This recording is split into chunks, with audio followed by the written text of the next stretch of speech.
Hello friends and welcome. I'm Sara Lihz and I have a fun light up slot machine for you today. I'm so excited about this one. I've been wanting to light this up ever since I saw this die set. Instead of the lights around the Jackpot, you could light up sort of the control panel, the buttons there. You could light up the light on the top. Tons of different ways to use this with the Pear Blossom press lights. So we're using the Love Wins die set from Honeybee Stamps, and this thing is huge. There are tons of different options. There's even sentiments in there. I'm also using the Streamers background stamp from Spellbinders, but it's really subtle. You could use any background here. The star of the show, of course, the Twinkle Lights. These blink on and off, and they're super simple to use. Then I will also pull in this little press, stamp, and die combo from Pear Blossom to make a hatch in the back of our card so we can replace the battery later. Then the world's best foam tape, which is great because it's repositionable, and a free sentiment. This is from the Sweet Birthday sentiments that I released in January. They're free on my channel. I will link to the video from when they came out, and it's just in the description box over there. So these are some of the pieces for our slot machine, and there are debossed details that are really going to help us out. I love that everything layers onto that large light blue piece, and it's really clear where everything goes. That said, you still have tons of options in here. So I'm starting with these buttons because I knew they were going to be the smallest pieces. I had to grab my glasses, but once that was done, everything gets a little bit bigger. This die set includes all of the little detail pieces that makes this really exceptional. So I am adding 2 leaves onto my lemon. I don't think that that is what they intended, but I wanted a little more greenery on that one. Then I have a strawberry that has a little top on it. There's a pair of cherries in the shape of hearts. These came out, I think, around Valentine's Day, but I am not making a Valentine's card. I'm going to make a birthday card. If you didn't want to do the fruit, there's also sort of looks like a gem, like a heart-shaped gem. There's 777s. If you look online, there's tons of inspiration in different cards and color combinations that people have used for this. I wanted this to be fairly gender neutral since I'm not sure who I'm giving it to yet. And I really wanted to put as much color as I could. And so even those pops of pink are in there with red, and they're part of the fruit. And so I felt like that worked really well to sort of brighten up an otherwise blue slot machine. I have layered a piece of white shimmer cardstock behind my sort of twirling, spinning pieces of the slot machine. Can you guys tell that I don't gamble? I don't know what to call any of these pieces. But then for this piece where we have all our buttons, that debossed detail was so helpful. They're really deep debossed areas, and so they fit in there like puzzle pieces. I haven't put the largest red button on there. I'm waiting to see kind of where that lands on my slot machine. I want that to be where we're going to push, and I'm going to stamp the word push on it if it's going to work, and it will. And so then that also means I'm sort of building up my courage to free range stamp that on an itty bitty piece. Spoiler alert, it's going to go perfectly the first time. I know. So here, these 2 pieces butt right up against each other, and then the others are a little separated.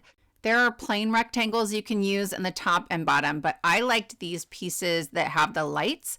And so I cut them out of some white glitter paper, and I'm just using my alcohol marker to go through the dots on the die to create those little lights. You could do it without going through the die, but that just seemed easier at the time, and actually it worked really nicely. I cut the top part of the lights piece again, but from some pale yellow cardstock. And then I cut the word Jackpot from some silver cardstock, and I put some rip and stick sheet. That's from Trinity stamps on the back of these, so it turns them into stickers. There are lots of different kinds of double-sided adhesive that would work for this. I like that the Trinity pieces the backing comes off really easily, so I'm not fighting with it. A couple of them stayed right in the die, and so I was able to pull off that backer and then just tap them right into place. I always love it when that happens, but I don't always get that lucky. Then once I press them all firmly, I will carefully remove that sort of negative piece I have sitting around it, and I'll just tuck that right in the die pocket with everything else so I can use it again next time. I have the strand of lights for the top just sitting on my card. I wanted that there so that I would make sure I get that yellow piece in place where it needs to be. I'll wiggle that with my wet glue, and then I'll pull the lights out from around it. I need to poke holes for my Twinkle Lights still, and I wasn't sure if I was going to get them to shine through that cardstock well enough. So I'm waiting to see on that, and I will put this piece on the bottom. Now, I looked at it once it was on there and I was like, ooh, I don't know if that's quite straight. So I quickly grabbed the inside piece for the bottom as well. And I was right. It had stretched a little in the long areas. And so because the glue was still wet, I was able to nudge that right into place. We're going to put a sentiment in there and I want those lights to butt right up against them. There are some little twinkle lights that you could put on the top here. I've decided to add them. These also could be lit up. There's just so many options. Like, I will probably make a couple more of these that light up. I just think they're super fun. And then there's little decorative pieces for the bottom. I hemmed and hawed about this. I wasn't sure it needed the extra piece, but I figured another pop of color couldn't hurt. I used the same white glitter cardstock, but I used a light pink alcohol marker over the top just to give it a little different color.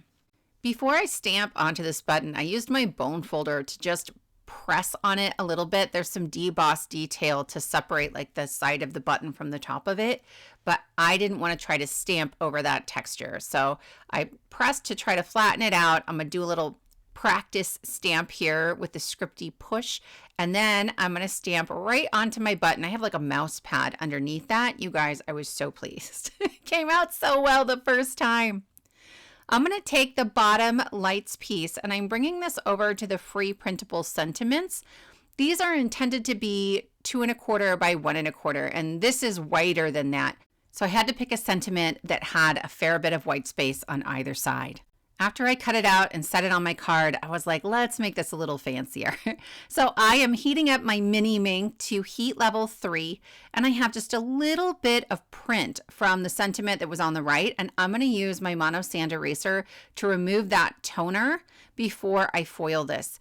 I printed this with my laser printer, and so that toner is like little pieces of plastic, and I can put this Deco foil on top of it, run it through, and that toner melts. And as it cools, it sort of hardens and grabs onto the foil. This isn't metallic. It is just a super shiny black. And I peeled it back slowly, and there's one little spot that it didn't stick all the way. It's black on black. I'm probably the only person who would notice, but I just ran it back through one more time and it came out perfectly. And so that's our happy birthday that is extra glossy, and the letters got ever so slightly thicker, and I like that as just a way to elevate this card. We're getting to the really fun part here. So I'm going to add that button with the word push onto my slot machine, and then we can work on the placement for our lights. I know I want them right around that jackpot, so I'm bringing in this piece of foam, again like a mouse pad would work here too, and I'm picking 3 spots that are not super equally spaced. I want this to look a little bit random, and I am using my pokey tool, and I am just poking a hole in 3 spots, and I'm trying to make sure that I'm going as close to sort of the indentation where that light would be for each of those 3. Once I get the initial holes poked, then I will stick my pokey tool all the way through. It's a little thicker at the base to make sure there's plenty of room for the light. Then we can work on our background. You could use pattern paper here. This gets mostly covered. I have a piece of white shimmer cardstock, and I'm laying it right onto that background stamp. It's the Streamers background stamp. This is sort of a pull apart, so it can be a 6x6, but I'm not using the whole thing. I'm stamping the entire thing in some light gray ink, and actually I stamped that twice. And then I'm going to go back in at the top and then in the sort of middle bottom, if that makes sense, with a darker gray ink. I'm going to bring in just my cleaning cloth right along the edges of that darker ink so I don't get a harsh line. I want this to blend a little bit. Again, it's mostly going to get covered up, but I know that it's there and I really like how it turned out. If I had stamped faster, it might have been fun to do a bunch of clear embossing powder over the top of that, but that ink dried a little too quickly. I tried off camera, it didn't work. I was sad. It's fine. At this point, I realized I had forgotten to assemble 2 pieces of our slot machine. I have this handle that's going to go on the side, and I'm gluing it just in the middle of our row of fruit, and then I have the light that's going to go on top. You have to be really careful if you want that to fit in an A2 envelope, so I have not attached it yet. Here's my twinkle light. I put the battery in, I push the button, and I have 3 lights that blink. That's it. It is that simple. So I am just straightening out my wires a little bit, and then I'm going to flip this over. I'm sort of holding with my finger where that push button is, and then I can make a mark on the back that's in the same spot. I'm going to attach this battery pack directly to the slot machine instead of to the card base. I like to install this upside down because it's easier to swap out the battery later. So I have temporarily taped it on there. I've traced around it with a pencil, and I'm bringing in my card base, and I'm going to carefully line this up where it's going to go. And then I can lift this up and hold that battery pack in place, the whole sort of twinkle light situation, and trace around that with a pencil as well. I don't need to trace maybe that much of it, but I thought it would be helpful for all of you to see that. I'm also marking with an arrow which way the battery comes out. In that press, stamp, and die bundle, there is this rectangle die. Well, one of those sides doesn't cut. It's a score line. And so I'm going to open up my card base, tape that over where my battery is going to be. And then I'm just going to go over that score line a little bit more because I have glued my shimmer cardstock to my card base. Make sure I've got a really good score line, and I can press that back, and I have a hatch on the inside of my card. Now I can set the card base aside. It is ready to go, and I'm going to put some double-sided tape on the back of that battery pack. I am lining it up so that the button is right over the top of the pencil mark I made for the button. I'm pressing on the button on the front of the card. Everything looks good. And now I'm going to take my 3 lights and some clear like gift wrap tape, and I'm just going to tape the lights into the holes. Make sure when you're doing this that you are putting the yellow part of that light, the part that's actually the light, into the hole. There is a backside and it will still light up. It's just not as bright. Well, I want bright twinkling lights on this card. Once I have them all in the holes, everything looks like it's working well. I will gently curl those wires and tape them to the back of that panel, and then I can bring in my foam tape. This is a pretty easy foam tape situation for a light up card. Somehow I managed to make mine as complicated as possible most of the time, but this one was really easy. I'm really just adding foam tape all over the back of this slot machine. However, I do have that back hatch in my card, and so I am going to put this on my card and kind of flip it and open it, and I'm going to realize that some of that foam tape is in that opening. Okay, so I can see it there, and I'm like, oops, not a big deal. This is the world's best foam tape from Pear Blossom Press, and it's repositionable for 30 minutes. So it's really easy to peel that up, clip off little corners that were in the way to completely move some other pieces. Not a problem. I used some nested layering like rectangles just to create a frame. I didn't want to have to cut through more cardstock to make that back hatch. And so it's easier to add a frame instead of adding mats and layers.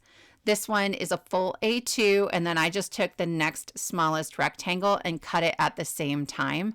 I've got little beads of glue around the edge, and I will just use my fingers to line that up right on top of it. You can see where I have all of my foam tape on the back, and this peels off really easily. I will say I'm super proud of myself for the foam tape on the back of the handle. It is maybe the thinnest slivers of foam tape I have ever dared to try, but I knew I was safe because it's not going to tear my cardstock apart if I decide that's not going to work very well. If you didn't want it to be that fiddly, then you could just use more layers of cardstock to make it stand up better. I'm adding some removable adhesive on that hatch to make sure that it will stay shut on the inside. And then I will work on the final placement of this light strand. I wasn't sure if putting the strand right over top of the lights was going to be okay or if it would make them too dim, but actually I tested it both ways. I thought it looked great, even with the cardstock right on top of it. If it hadn't, I would have cut out individual bulbs on that strand, but this worked really well.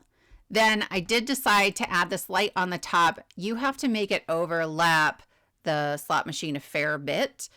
if you want it to fit on an A2 card. So once I had everything else on there, I felt comfortable being like, yes, I definitely want this. I like that last pop of color. And my friends, our card is finished. I love the shimmer, the shine, the glossiness, the sparkling, twinkling lights.